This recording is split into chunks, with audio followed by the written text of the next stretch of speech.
Hi, Austin Davis of Trust My Mechanic and My Honest Mechanic here.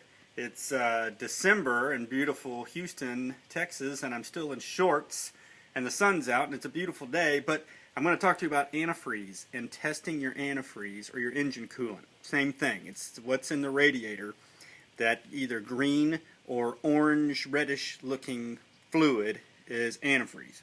So I just went to the store, and you can buy a little antifreeze tester. This is $1.25 at your local auto parts store, and it has a few balls in it. I don't know if you can see that.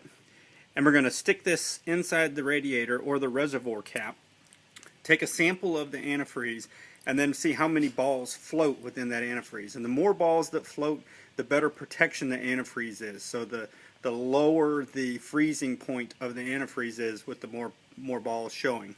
So on this truck, the reservoir for the antifreeze is over here next to the driver's side. I'm just going to push the bulb in, stick it in, suck it out like a turkey baster. And this antifreeze should be kind of an orangish color to it. This has 90,000 miles on this antifreeze, and you can see the balls still float pretty well. They're all up at the top, but this antifreeze color is pretty weak looking. It's due for a change. Even though the balls are up high, can you see that? Even though the balls indicate that the freezing point of the antifreeze is well below -20, I think, with all these balls. But there's also another part of antifreeze. If you put it on your hand, which is fine, it won't hurt you, and kind of just rub it in the palm of your hand, it should be oily. It's a petroleum byproduct, so it should have some slickness in it and kind of stay slick for a while. This is a little slick. It's kind of pretty diluted. It's served its 100,000 miles. It's right at 92,000. So this really needs to be changed. More so on the color than how many balls. So even though it's still good for freeze protection, if I put some in this coffee cup, you can really see. Can you see that? It's kind of got some junk floating in it.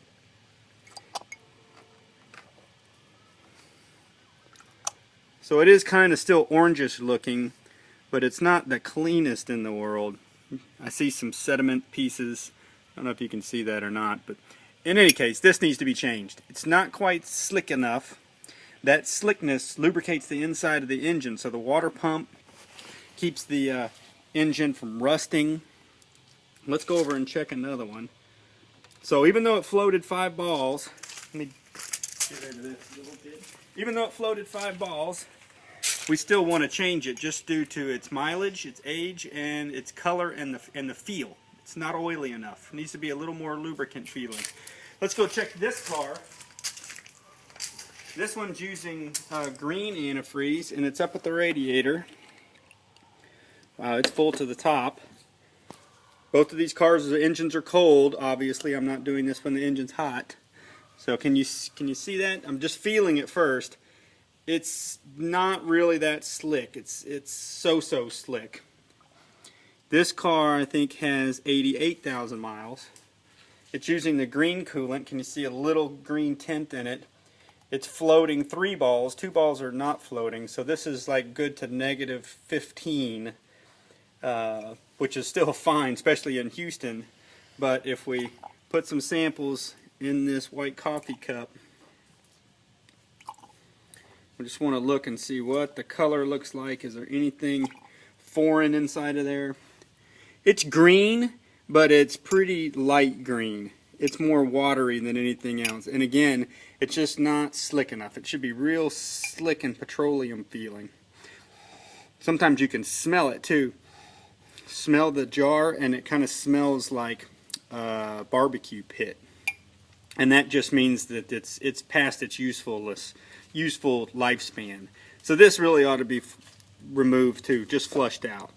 And by flushing, all you really have to do is take the lower radiator hose off, let the coolant drain out, put in a little bit of fresh water in the radiator, just let that drain out, and then fill it up with 50-50 mixture. Unless you live in Alaska, you might need something a little more than 50% water and 50% antifreeze, but that's kind of the standard mix. All the flushing and stuff, it'll help a little bit, but the majority of the antifreeze is going to be in the radiator and in the little reservoir jug. So if you can drain those two out, you pretty much got 90% of the old antifreeze out. Now, it does make a mess, so your local fast lube place or your local mechanic, you might want to let him get all messy instead of you. But if you want to do it yourself, get 2 gallons of antifreeze and a big pitcher. Take the lower radiator hose clamp off, pull the hose off, let it drain out, put your garden hose in the top of the radiator or in the reservoir, turn it on, just going to let it flush a little bit, put the hose back on, fill it back up with water. Now, both of these cars are, since they're 80,000 and 90,000 miles, the water hoses, the radiator hoses are original. I'd replace those two while you got the antifreeze off. So there's one upper radiator hose and one lower radiator hose. And if we come back over to this truck, if I can get my trusty camera woman, and you see this hose clamp right here? We've talked about this before. That's a factory hose clamp. See how it's, and you see that?